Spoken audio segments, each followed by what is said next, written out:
Memasuki usianya yang ke-489, Jakarta terus berbenah.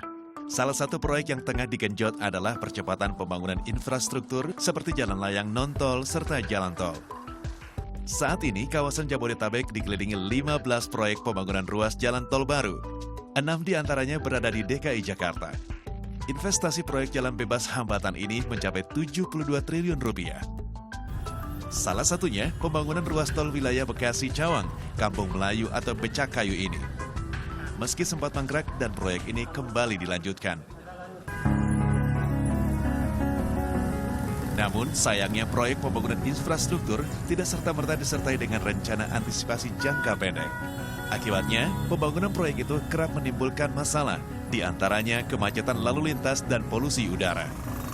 Tak jarang, dampak pembangunan jalan layang dan tol mengganggu aktivitas ekonomi masyarakat sekitar. Kalimalang itu dulu memang terkenal juga jalan utama yang macet ya, kayak Jinurali. Tapi setelah ada pembangunan, ya bertambah, apalagi di jam-jam sibuk. Jam kantor, pulang kantor, itu tambah ribet dengan adanya kondisi jalan yang nggak stabil ya, banyak lubang-lubang dengan pembangunan. Tapi kita berharap dengan pembangunan ini bisa juga mengadakan lebih baik ke depannya. Sementara rencana pembangunan simpang susun Semanggi selama 15 bulan juga dikhawatirkan warga dapat menimbulkan kemacetan parah. Pembangunan simpang susun Semanggi memasang 4 titik jalur cepat di jalur itu tidak dapat dilalui kendaraan alias ditutup. Di jam pulang kerja seperti ini, kemacetan tak dapat dihindarkan. Terlebih lagi dengan pembangunan simpang susun Semanggi, bisa dilihat di samping saya, kendaraan yang akan masuk ke arah Kuningan Pancoran volumenya semakin bertambah. Dan tepat di belakang tempat saya berdiri sedang berlangsung proyek pembangunan simpang susun Semanggi. Dan ini adalah salah satu jalur cepat yang ditutup, yaitu jalur dari Sudirman menuju tol Senayan 1.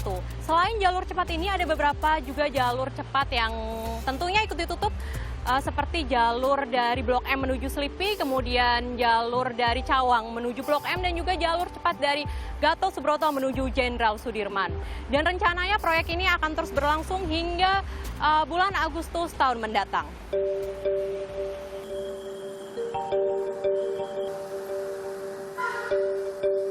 Proyek infrastruktur senilai lebih dari 300 miliar ini diyakini pemerintah Provinsi DKI dapat mengurangi kemacetan di pusat kota. Nanti dengan adanya flyover Semanggi, penyempurnaan, kendaraan yang dari arah Cawang mau menuju ke utara, ke Monas, itu bisa langsung naik flyover. Ya, sehingga kemacetan di simpang Semanggi insya Allah bisa berkurang. Sejumlah kalangan menilai proyek simpang susun Semanggi tidak signifikan mengurangi kemacetan. Justru membangun pembangun jalan, apakah itu jalan umum atau jalan tol atau kemudian underpass, flyover, itu justru akan mendorong masyarakat Jakarta menggunakan kendaraan pribadi untuk mobilitasnya. Idealnya pembangunan infrastruktur mestinya bermanfaat bagi masyarakat. Perlu perencanaan konkret agar proses pembangunan proyek itu tidak menimbulkan dampak berlebihan bagi aktivitas masyarakatnya. Tim Liputan melaporkan untuk NET.